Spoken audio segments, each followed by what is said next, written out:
The Great White North. I missed it.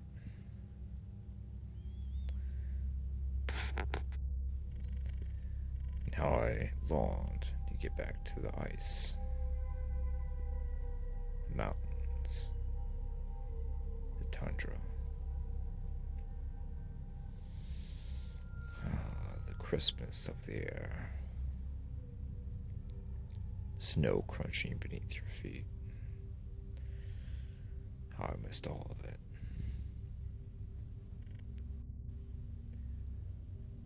First saw documentaries about the Arctic when I was a child on National Geographic, and I got hooked. All the Christmas movies and all the mythology about the Great White North, I just couldn't get enough. Luckily for me, the research team that I was a part of was heading up to do a project on some research for polar bear population density. I couldn't wait. I couldn't contain myself. I couldn't contain myself at all. I signed up immediately and just went along with everyone.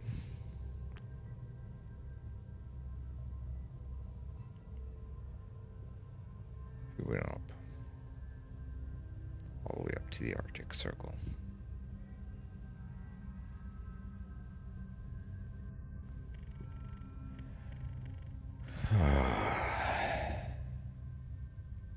The ice, the snow, how I missed it. Went on a vacation to Alaska back when I was a child, and couldn't wait to return. Finally made it out to the research site. Some Inuit hunters and guides helped us along, and we were finally able to pitch up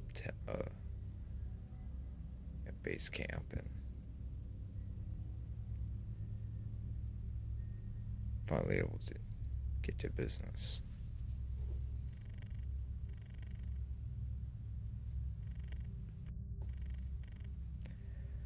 Our project leader, Ralph, was very, very cautious when it came to safety. He made sure everyone on the team knew how to use a gun, use a shotgun. Made sure we were all supplied with weapons and had the camps rigged with alarm systems and bells, and Inuit hunters even spared us some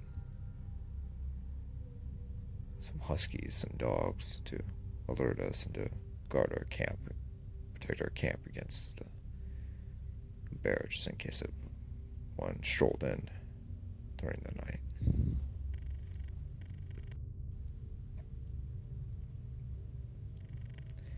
In the middle of the first day we were out, we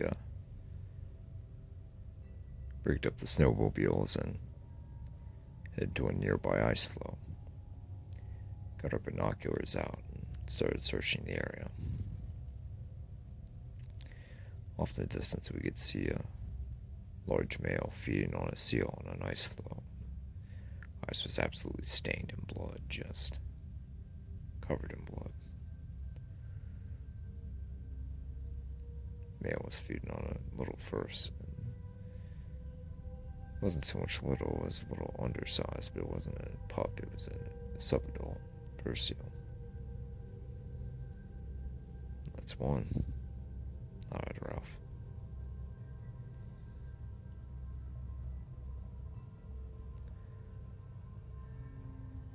We observed the large male for a little while, and then we head to another part of the ice floe.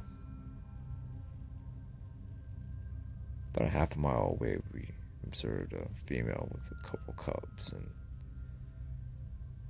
then a little ways off we can see a younger male going further north. All in all, that day we saw 10 individuals total so far. Everyone in the research group seemed to be satisfied with the day, and it was starting to get late and starting to get dark, and Ralph decided to head back with everyone. We made it back to our camp and fixed dinner, and BS for a little bit, and went into our tents. That night the wind was ridiculous. It was howling and howling for hours.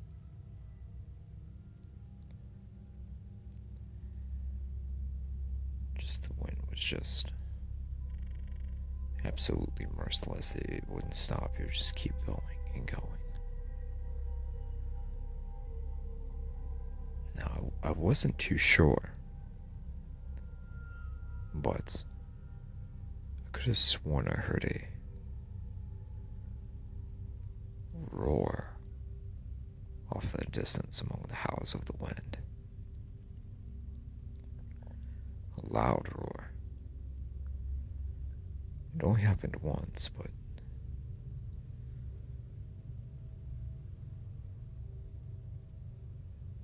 made you think twice. Because I had never heard of a polar bear that could roar like that.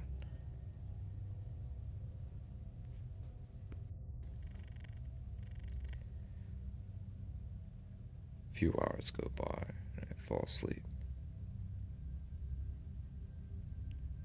I wake up in the morning to the sounds of gasps and yells.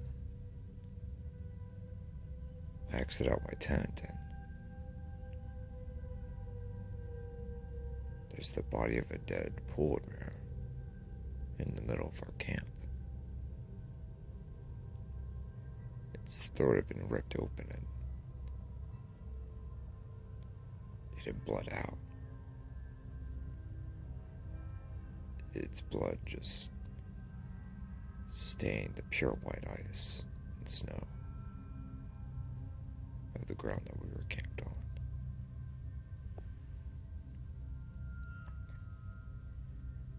It was the younger male that we saw yesterday. Ralph stood over the corpse, dumbfounded. I mean, he was a younger male, but he was still a large predator. The apex predator of this area, or so we thought. The way his throat was ripped open and cracked open, it just didn't.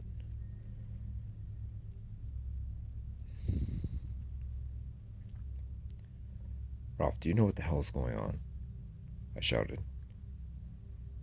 He shook his head.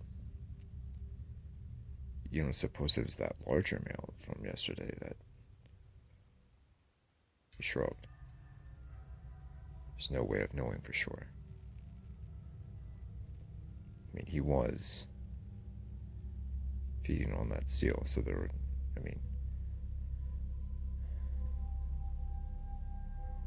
Ralph looked confused.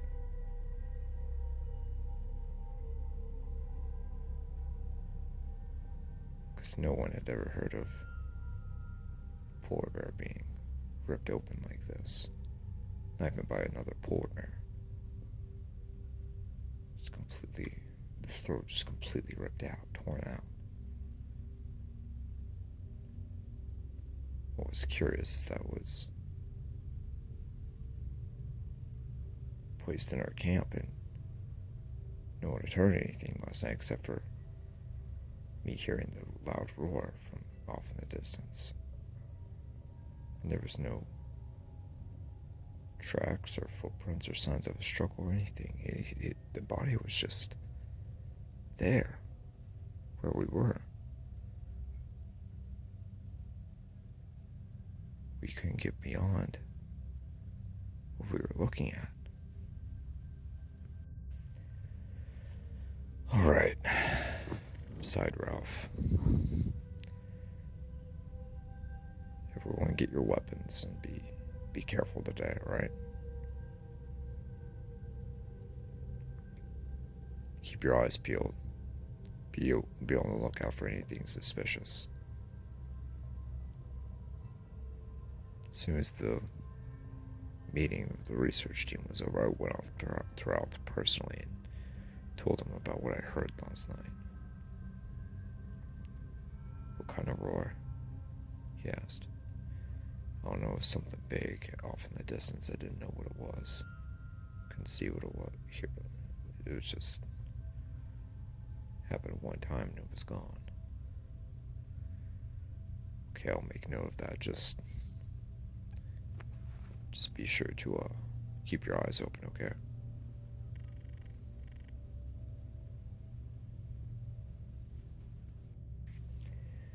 We headed toward a different part of the ice floe. Our team split up.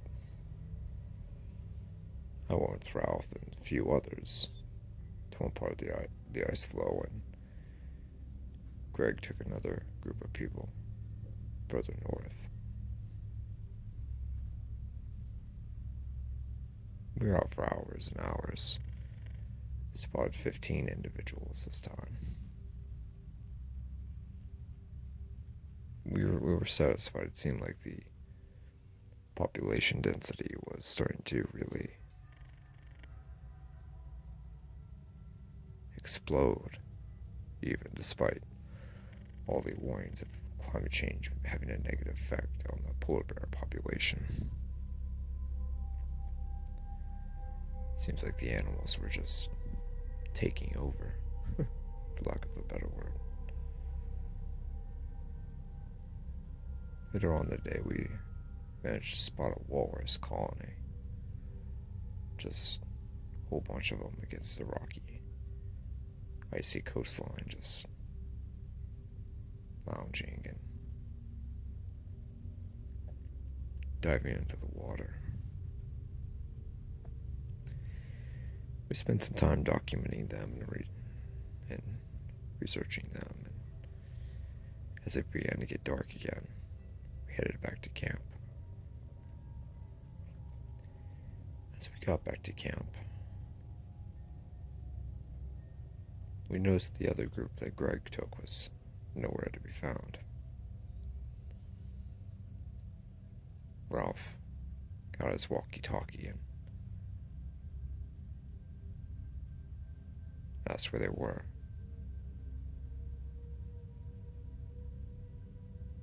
A few moments went by and there was no answer. Then a couple minutes, Greg hit the call button on the walkie-talkie again and asked once again where Greg and the rest of the group was.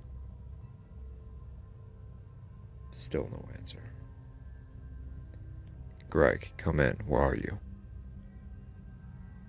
Just white noise. Static. No answer. Greg, where are you? Again, no answer.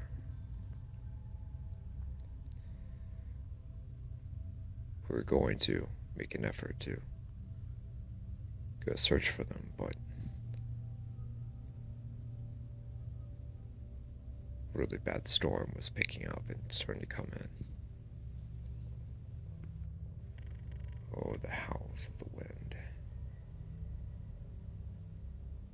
The howls of the wind. The snow pouring from the sky.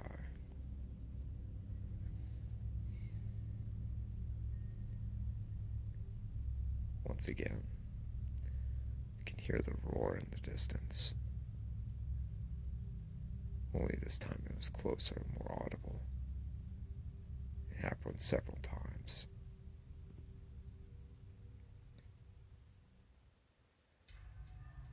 Later the next morning, Ralph called an emergency meeting.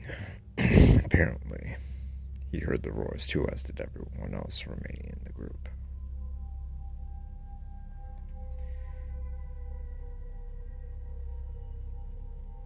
We talked over our options, and after trying to get back into touch with Greg and the rest of the other group, we decided to follow their GPS signal and try to find where they were.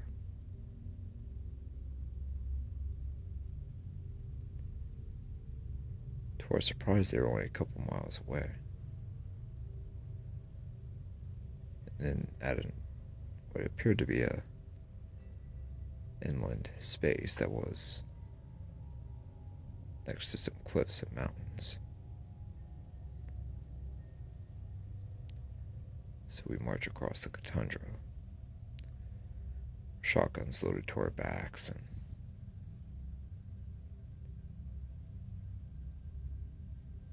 our hopes and dreams resting on our shoulders.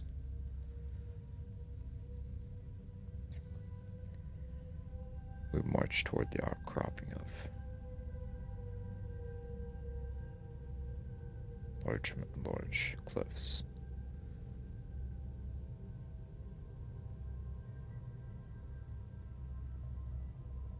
There's a sense of dread and fear amongst the group, uncertainty, instability. But still, we had to find our friends and make sure they were alright.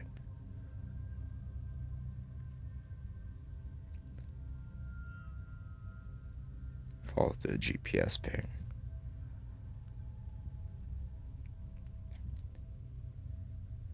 All the way to this opening in the mountains.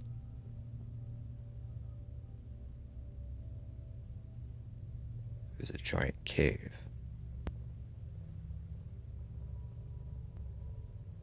This giant dark cave. At the entrance, there was this, what looked like a caribou skull. Yeah, it was a caribou skull.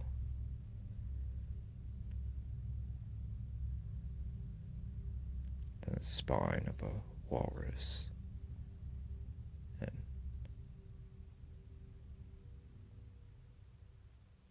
a chipped off walrus tusk as well. Ralph, myself, and everyone else left in the group lowered their shotguns and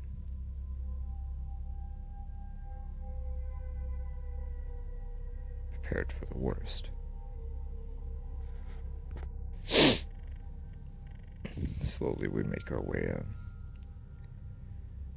flashlights illuminating the cold darkness.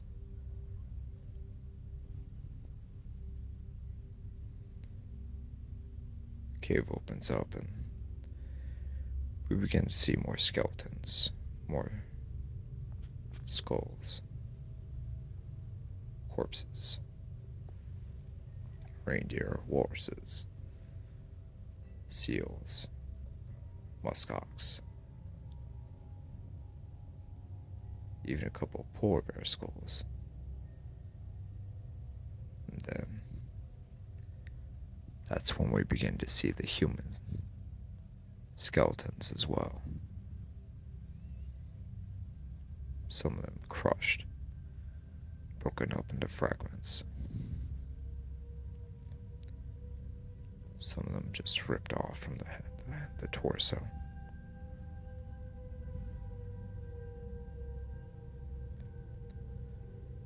The cold howl of the wind rips outside. Still, we follow the GPS ping deeper into the cave. Surrounded by rock and ice.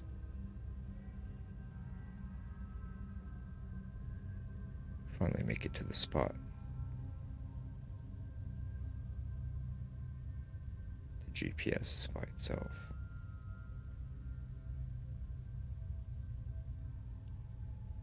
Nobody around.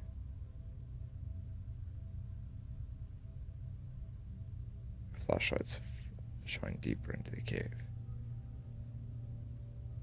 And then we see a severed hand cut off from the body. Fresh, fleshy, its skin still on. The blood fresh against the cold ground. Then we finally see it. A massacre of massacres. It was the rest of the group. They had been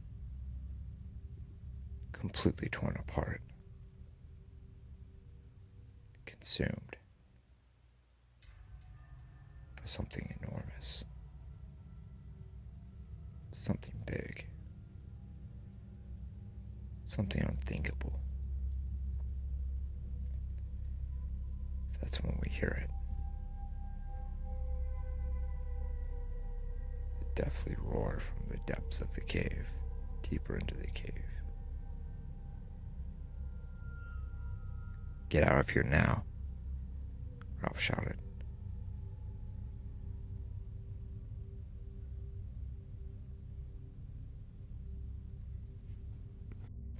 He didn't have to tell us twice. We busted out and just got out of there. Cautiously, we backed out of the cave, and as soon as we made it to the entrance, we just bolted. Ran the few miles back to our camp.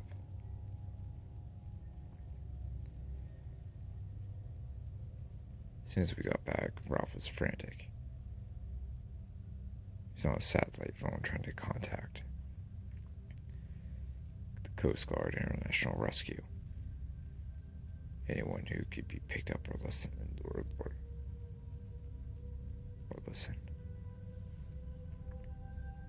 But his signal was bad. "Shit!" he screamed. Then we can hear the roars in the distance. "Shit!"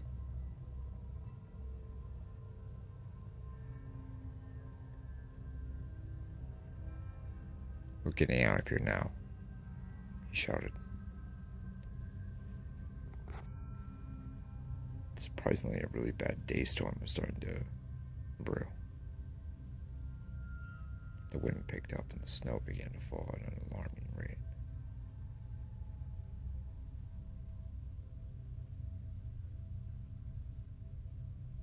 "Boss, are you sure we can... Ralph, are you sure we can make it through the storm?"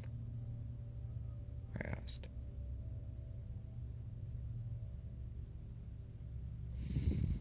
"I don't know, but we can't take our chances here anymore, guys. We have to make a run for it. That thing's gonna get us, whatever it is."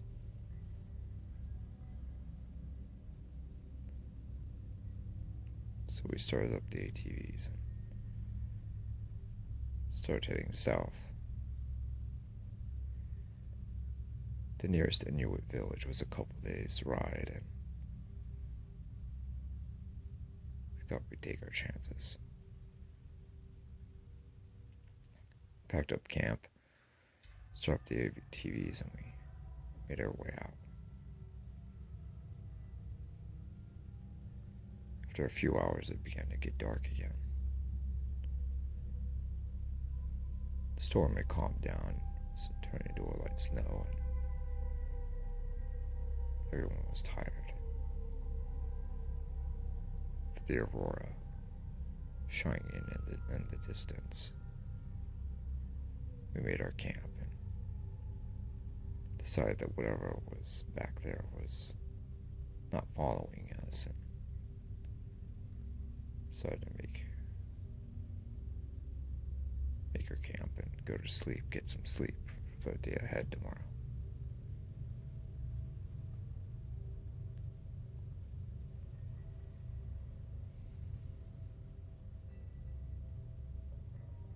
I'm awoken in the middle of the night.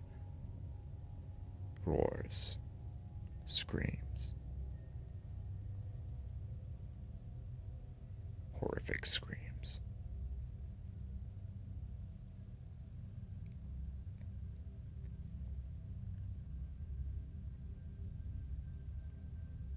I'm chilled to the bone, not sure of what to make of it or what to do. I get my shotgun and I turn on the flashlight that's on my weapon and head outside.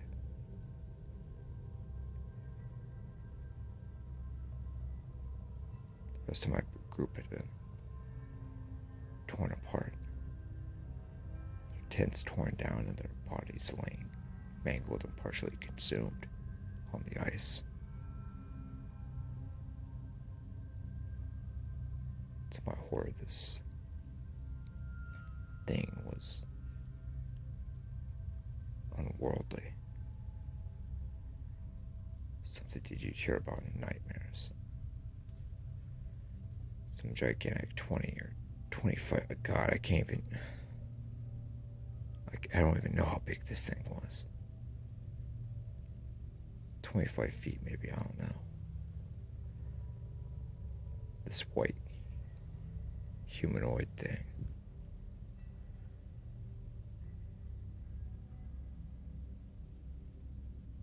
Large white humanoid thing. Kind of a mix of a human and an ape. With a thick white coat.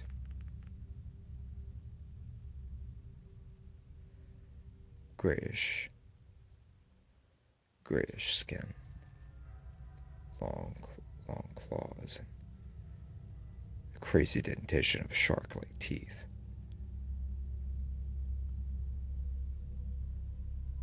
The beast tore into Ralph's dead body,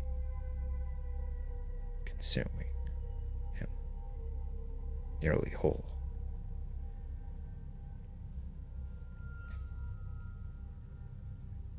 The blackness of the night, the coldness of the air, and the snow. The monster raised its head, its red eyes focused on me.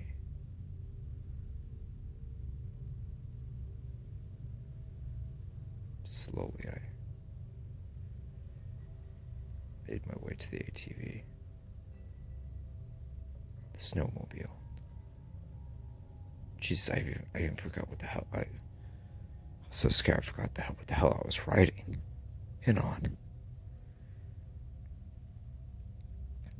I had my shotgun pointed at the beast's head. What was interesting that it appeared to know what a gun was, because I seemed to be able to hold its advance while I had the barrel of the gun pointed at its head.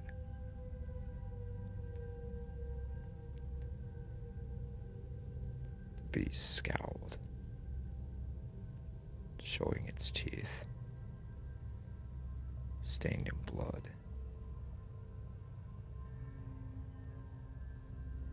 Its large gray hand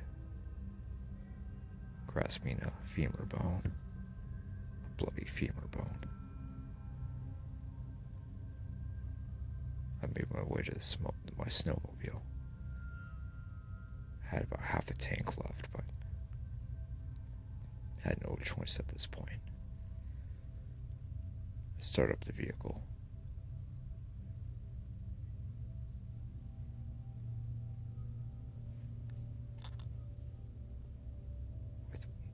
With one hand on the steering wheel and one hand on my weapon. I kept my eye on the monster. Hit full throttle and I started going.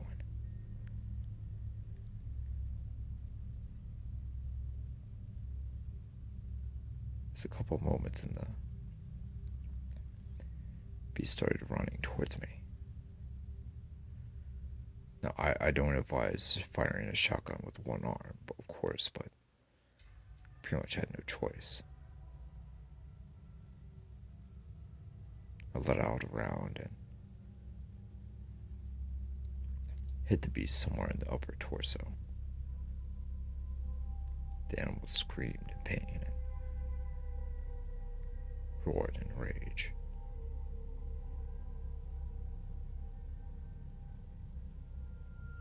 I attempted to fire again, but the beast threw the femur bone and knocked the shotgun out right out of my hand. Shit. I kept going. Went full throttle. Punched the throttle, I just kept going. The gigantic footsteps thundered against the snow, dropping like bombs against the ground.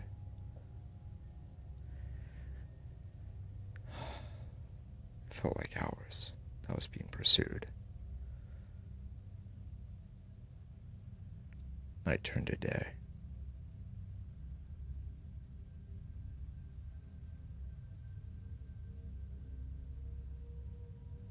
I finally made it to the Inuit village.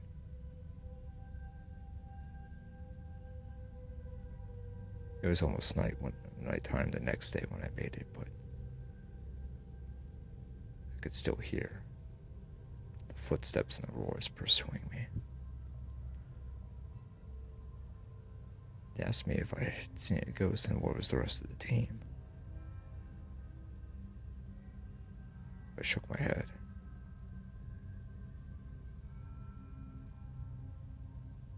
An elder came up to me, looked me right in the eyes. He nodded in understanding. The devil of the Tundra, he whispered.